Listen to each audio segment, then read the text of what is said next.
¿Qué tal? Les habla Jorge Gestoso. En el programa de hoy, Ecuador en la recta final rumbo a la segunda vuelta de las elecciones del 13 de abril con otro notable invitado, Alexis Sánchez Miño, analista político directamente desde Ambato, Ecuador. Alexis Sánchez Miño, una cálida bienvenida al programa. Muchísimas gracias, siempre es un placer conversar por este espacio que llega a nivel internacional y pues nos permite comunicar alrededor de las circunstancias que vivimos en Ecuador, en Latinoamérica y en el mundo. Alexis, estamos a 15 días de la segunda vuelta de las elecciones presidenciales que van a disputar el candidato presidente Daniel Noboa y su rival Luisa González del Partido de la Revolución Ciudadana. Acá estamos hablando de un presidente neoliberal de derecha que disputa la presidencia con una candidata progresista de izquierda. ¿A qué es lo que tú le estás poniendo más atención de aquí al 13 de abril, domingo, que se celebra entonces los comicios? Bueno, efectivamente el Ecuador atraviesa un proceso electoral que esperamos fortalezca la democracia. Quedan pocos días hasta este evento en el cual efectivamente dos tendencias marcadas y diferentes están disputando la presidencia. Sin embargo, vale resaltar que existe un fenómeno muy interesante, que sectores de derecha, empresariales, de centro derecha al menos, se han sumado a la propuesta de Luisa González en virtud de que ellos argumentan que si bien no existe una identidad ideológica completa, es decir, ellos no están defendiendo una propuesta de izquierda, pero sí una propuesta democrática de reinstitucionalización del país, porque lamentablemente lo que estamos viviendo ahora con un presidente candidato es un pisoteo constante y cotidiano a la Constitución.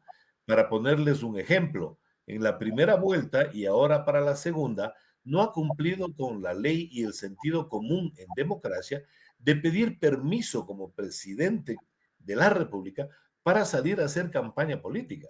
No solamente esto, la ley obliga a que así se proceda y se delega a la vicepresidencia, en este caso una mujer, a la vicepresidenta, a la cual no se le ha encargado y no solamente eso, sino se le ha exilado fuera del país para incumplir con este mandato constitucional.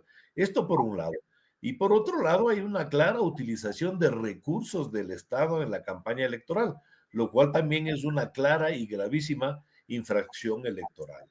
Pues frente a este pisoteo democrático institucional, muchos sectores, insisto, de centro derecha, se han sumado a la propuesta progresista y pues aparentemente los números dicen que justamente se ha sacado ya una ventaja que significaría el triunfo de la oposición. Sin embargo, también es evidente que se han tomado medidas inconstitucionales y antidemocráticas para tratar de atentar a la voluntad democrática de los ecuatorianos. Tal es así, por ejemplo, que ahora, con un acuerdo del Consejo Nacional Electoral, del ente rector eleccionario, se nos prohíbe a los ecuatorianos que vayamos al recinto electoral con un teléfono celular para que podamos tomar una foto del voto que acabamos de consignar, que ha sido pues una, digamos, expresión de las nuevas formas de comunicación. Esto cuando es absolutamente prohibido por la ley que un año antes de elecciones se tome cualquier medida, norma o disposición de carácter electoral. Y pues paralelamente, claro, está esa intencionalidad que ya la vimos en la primera vuelta de un posible fraude cuando a 5 de la tarde apenas se cerraban las urnas, se promocionó una encuesta a boca de urna que le daba el triunfo en primera vuelta a Daniel Noboa y luego con el pasar de las horas se constató que esa era una encuesta fraudulenta, eran números que habían sido manipulados y además contratados por el mismo gobierno. Más o menos ese es el panorama electoral. Esperemos que en estos días no tengamos brotes ni conatos de violencia, etcétera. Hasta ahora la situación se ha mantenido en unos parámetros seminormales, diría yo, más allá de estas faltas tentatorias al proceso. Y pues esperemos que al final de este proceso electoral o preelectoral tengamos elecciones limpias. Lo que flota en el aire, Alexis, en función de los antecedentes acá, y vamos a darle antecedentes a la audiencia que nos vive en Ecuador, es que a último momento, en las dos últimas elecciones, sacaron una carta sucia, una jugada sucia para torcer la cancha, para inclinar la cancha a favor de que ganara otra vez un neoliberal. Entonces, en la elección que era un banquero, estamos hablando del señor Guillermo Lasso, socio mayoritario del Banco de Guayaquil, sacan entonces una mentira fabulosa de que su rival, estamos hablando de Andrés Arauz, otra vez un rival de Revolución Ciudadana, es decir, progresista, había sido financiado, completamente una mentira, por las FARC. Mandan, imagínense a una audiencia que nos ve, mandan a un fiscal de otro país, de Colombia, lo meten en un país ajeno a testificar, a ensuciar la cancha. Eso tuvo un impacto, ganó el banquero neoliberal. Paso entonces, acelero a la última elección, faltan 10 días en la última elección, va ganando en las encuestas Luisa González, la candidata que está disputando esta elección. Podía entonces las encuestas indicar que ganaba en primera vuelta. ¿Qué otra vez jugada sucia? Matan a un candidato presidencial, Fernando Villavicencio, y le echan la culpa a el correísmo, a la Revolución Ciudadana, a los progresistas, y este señor, Daniel Noboa, que venía en el pelotón de los rezagados en quinto o sexto lugar en las encuestas, termina ganando la elección porque desinflaron, ensuciaron, enlodaron una vez más a el progresismo. Entonces, la pregunta es, ¿no hay temores de que de aquí a el 13 de abril todavía falta esa jugada? Tú sabes, una noticia que puede ser interpretada, y quiero saber tu interpretación, el 27 y el 28 del mes de marzo, es decir, unos días antes que estamos poniendo al aire esta entrevista, el presidente candidato se toma un avión, se va a Estados Unidos, y dentro de la agenda está reunirse con el presidente Donald Trump. ¿Qué olfateas tú? Bueno, a no dudarlo, alguna jugarreta de esta magnitud se está programando. Efectivamente, en los dos últimos procesos hubo una clara participación extranjera, inclusive, que alteró de alguna manera los resultados. Incluso se llegó al asesinato de un candidato presidencial. Ahora, pues, este viaje, esta salida en época electoral, pues a no dudarlo, tiene que ver con la utilización de esa presencia de manera demagógica y electorera. Además, tal vez de haber ido a recibir instrucciones del gobierno de Trump, con quien se identifica abiertamente el gobierno de Noboa. Pero lo que quiero manifestar es que yo veo que hay diferencias respecto de los procesos anteriores. La desinstitucionalización, el pisoteo a la Constitución por parte del gobierno de Noboa en este año y medio ha sido de tal magnitud que amplios sectores que anteriormente estuvieron con el señor Lasso, inclusive, le han dado la espalda a Noboa. Es que la ruptura constitucional es descarada, el cinismo del candidato presidente es total. Ahora mismo, en días pasados, se anuncia y se aprueban no solamente cientos, sino miles de bonos para los militares y para los policías. Tomemos en cuenta que tenemos solamente en policías y militares 120,000 bonos. Aprueba un bono extra de $507 para cada uno, cuando no se encuentra contemplado en el presupuesto general del Estado. Habla de 100,000 becas, se están otorgando dinero a estudiantes de colegio sin ningún mérito, digamos, clasificatorio, de escogitamiento, de aptitud, de rendimiento académico. Simplemente es una propuesta de compra de votos a los jóvenes, a las madres solteras, a los policías y a los militares. Se habla de que el monto que se pretende entregar o se está ofertando es de alrededor de $2,000 millones en bonos. Y recordemos que el neoliberalismo ha sido una tendencia libertaria, según ellos, que está en contra de los bonos porque se manifiesta que el Estado no tiene que subsidiar a la gente. Recuerden aquel dicho que suelen repetirlo, de que no se debe entregar el pescado, sino se debe enseñar a pescar, haciendo pues una burla, diríamos, de las necesidades de los seres humanos en condiciones de vida muy difíciles. Pero sin embargo, de haber sido tan críticos siempre respecto de este tipo de ayuda estatal, ahora lo hacen de manera indiscriminada, sin ningún estudio y solamente con intereses demagógicos, insisto, a los policías y a los militares, que son la fuerza pública, a los jóvenes estudiantes de secundaria, a las madres solteras, es decir, cientos de miles de personas que necesitan, pero con un dinero que no está presupuestado, que no está en las arcas del Estado, que inclusive seguramente se está utilizando parte de la deuda externa para poder repartir ese dinero solamente en elecciones. Yo estoy seguro que de ganar el presidente Nova, que no creo que sea así, los números dicen lo contrario, pues luego de que hubiese obtenido el triunfo, seguramente paralizará la entrega de bonos, cometiendo un engaño más a los cuales ya nos tiene acostumbrados los ecuatorianos. Alexis, te invito a hacer una pequeña pausa. Estamos hablando con Alexis Sánchez Miño directamente desde Ambato, en Ecuador, cuando entramos ya en la recta final rumbo a la segunda vuelta de las elecciones presidenciales ecuatorianas. Ya regresamos.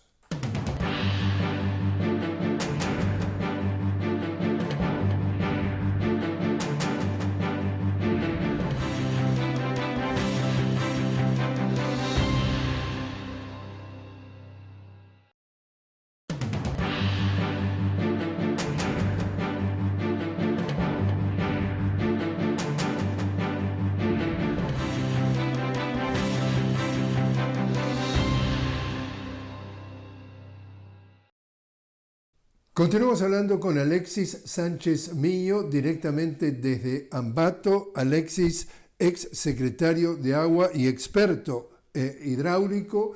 Estamos hablando de que Ecuador está en la recta final rumbo a la segunda vuelta de las elecciones presidenciales del 13 de abril. Acá estamos hablando, Alexis, que se ha dado un fenómeno que tú conoces muy a fondo por ser tu temática, un derrame petrolero en la provincia de Esmeralda de dimensiones que tú vas a explicar, y se ha dado un segundo episodio. Cuéntanos desde un principio, para una audiencia que no está familiarizada, cómo empieza el problema. Perfecto. Bueno, miren, Ecuador es un país petrolero desde 1970, es decir, en estos 55 años de que Ecuador haya sido un país petrolero, jamás habíamos tenido una catástrofe por derrame de petróleo tan grande, tan perniciosa, tan destructiva, como la que acabamos de tener el día 13 de marzo, es decir, hace pocas semanas. ¿Qué fue lo que sucedió?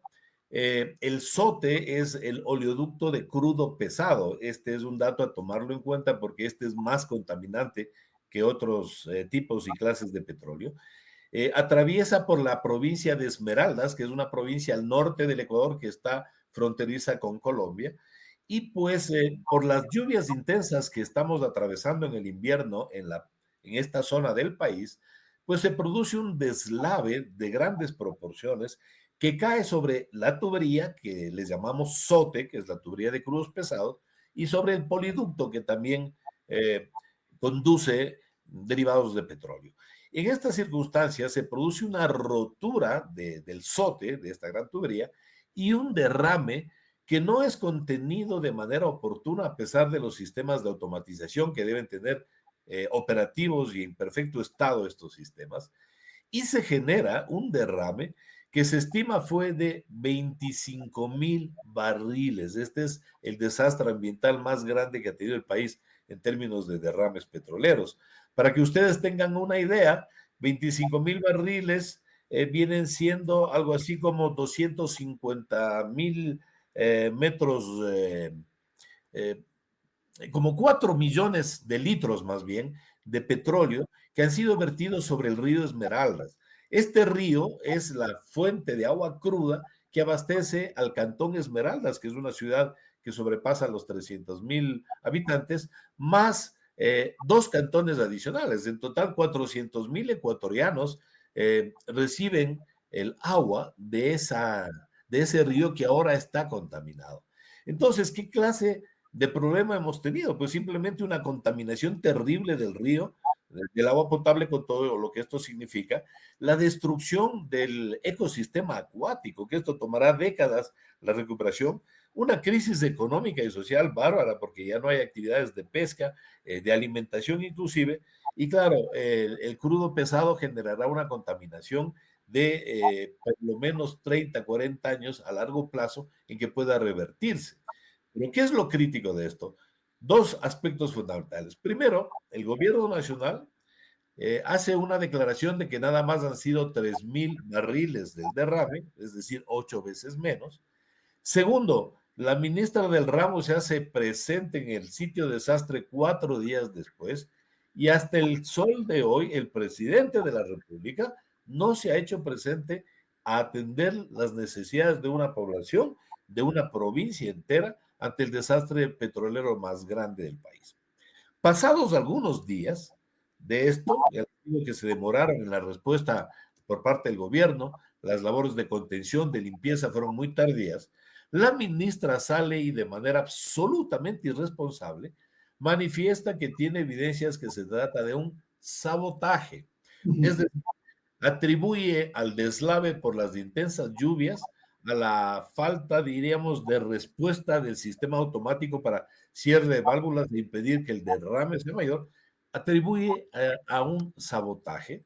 Pero esto es peligrosísimo por dos motivos. El primero es que lo hace sin ningún tipo de reparo, sin ningún tipo de evidencia de prueba, lo hace en medio de un proceso electoral, tratando de endosar responsabilidad supuestamente a técnicos vinculados con la otra tendencia política. Pero lo peor de todo es que cuando se tiene evidencia, por ejemplo, de un sabotaje en el SOTE, el seguro, el riesgo de daños no cubre los daños a terceros cuando de por medio se tiene un sabotaje.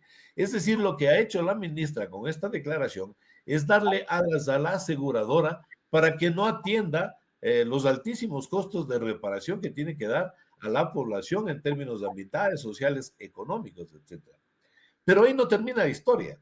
Lo terrible y peor es que la ministra, el año pasado, en el año 2024, se cambian los contratos de aseguramiento. Los seguros son cambiados no solamente en los proveedores, sino también en los términos.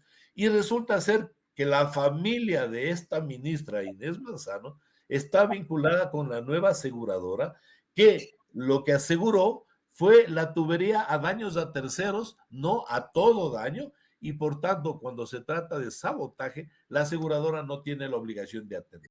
¿Y se repitió el derrame? Sí, además de esto, ¿no? Hablo sobre el contexto general, pero técnicamente no se ha hecho un buen trabajo, se ha hecho un trabajo absolutamente irregular, de manera que se hicieron labores de contención en un dique, uno de los ríos contaminados, un dique, y pues el petróleo contenido y reservado debía ser retirado, físicamente removido, cosa que no se hizo, y pues vinieron las lluvias, una palizada, destruyó el dique y se produjo el derrame de un petróleo que ya había sido contenido, pero por negligencia al no ser removido, causó daños nuevamente, acentuando aún más el desastre que ha sido de proporciones colosales y que tardará, como dije hace un momento, décadas al país y muchísimos costos de toda índole poder revertir los daños de este derrame petrolero. Así que entonces se repite, Alexis, estamos hablando de Andrés Arauz, candidato, entonces la culpa la tiene la guerrilla colombiana. Resulta que Luisa González, candidata, la culpa la tiene el correísmo del asesinato de Fernando Villavicencio. Llega entonces otra vez Luisa González a la contienda siendo favorita en las encuestas y entonces ahora es terrible. Entonces ahora el derrame petrolero más grande de la historia del Ecuador resulta que es sabotaje y ¡pum! La salpica otra vez al correísmo, pero y todavía nos faltan unos días, o sea que hay que ajustarse los cinturones porque quizás lo peor todavía está por venir de las descalificaciones. Pues lamentablemente es así, sin embargo yo veo un pueblo que no ha perdido su fervor cívico y democrático. Como dije, hay muchas fuerzas adicionales a la tendencia del progresismo que se han sumado a la propuesta. Hay también en estos últimos días se acaba ya de oficializar el apoyo directo de la CONAI, es decir, de los pueblos indígenas a la propuesta de Luisa González. Es decir, la izquierda se ha sumado a la propuesta progresista, la izquierda, diríamos, más eh, ideológica, pero también sectores de centro derecha, empresarios, gente que ideológicamente no tiene afinidad con la izquierda, sin embargo reconocen que este país está atravesando momentos muy oscuros. Ecuador vive en una dictadura civil militar, parecería mentira que es así, y un presidente electo por las urnas ha incumplido del medio a la mitad lo que ofreció, ha atentado a la Constitución de la manera más descarada y flagrante, y pues claro, la gente está absolutamente cansada de este abuso, de este atentado a la democracia, a la institucionalidad del Estado, e insisto, sectores que le apoyaron inclusive hace año, 3 meses de la primera elección, ahora le han dado la espalda y se han sumado a la tendencia de oposición.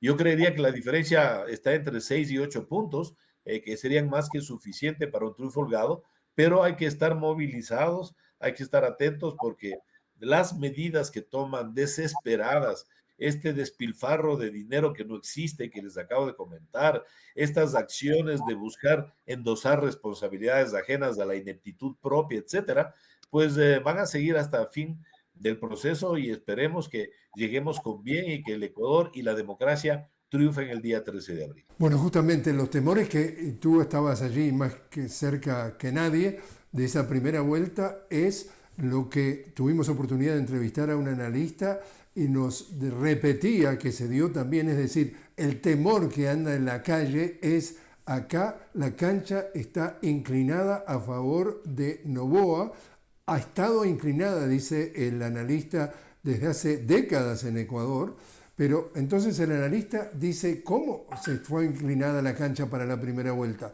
Fue inclinada, como tú dices, utilizando todos los recursos, el aparato del Estado a favor del candidato presidente Noboa. Está a favor, inclinada la cancha a favor de Noboa porque la denuncia es que el Consejo Nacional Electoral, el CNE, es un instrumento o está en las manos el control de Noboa. Es una cancha inclinada porque este señor, hijo del hombre más rico del Ecuador o uno de los más ricos, maneja cualquier cantidad de dinero y se habla de 2 millones de dólares que ha invertido en las redes sociales para inundarlas con mensajes, cosa que no está regulado.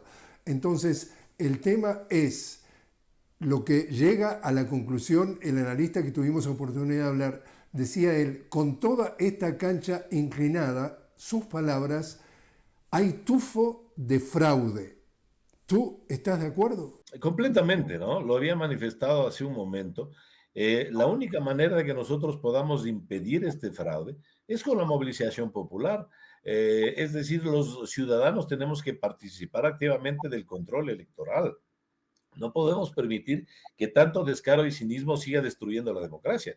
Miren, está así que la cancha está inclinada, que la señora presidenta del Consejo Nacional Electoral tiene a su hermano, que no es diplomático de carrera, lo tiene de cónsul en New Jersey, en Estados Unidos, nombrada por el presidente Noboa. Es decir, hay solamente una pequeña prueba y evidencia de cómo se ha cooptado, se ha comprado, ¿verdad?, las diferentes instancias del Estado y de control por parte de este gobierno. Lo mismo sucede con el Tribunal Contencioso Electoral, en donde uno de los jueces del Tribunal Contencioso Electoral, su cuñado es el dirigente máximo del partido del presidente Noboa en una provincia importante del país. Es decir, son muchísimas las irregularidades. Les hablé del exit poll. El exit poll a las 5 de la tarde en primera vuelta salió a decir que Noboa había ganado con 51%.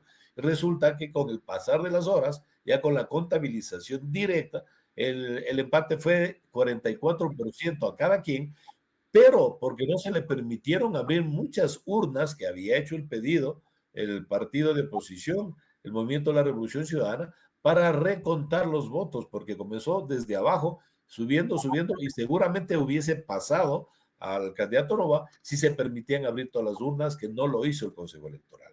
Se ha impedido a la vicepresidenta actuar.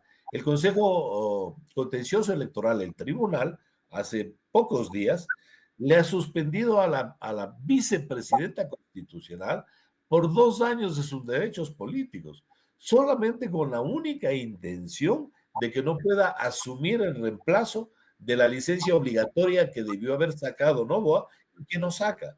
Ahora, según él, está tomando licencia de 12 horas, es decir, 12 horas para ser candidato y el resto para ser presidente.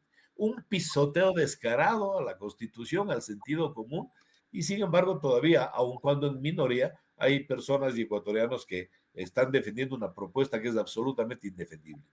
Alexis Sánchez Miño, muchísimas gracias por estar con nosotros. Siempre es un placer, a las órdenes.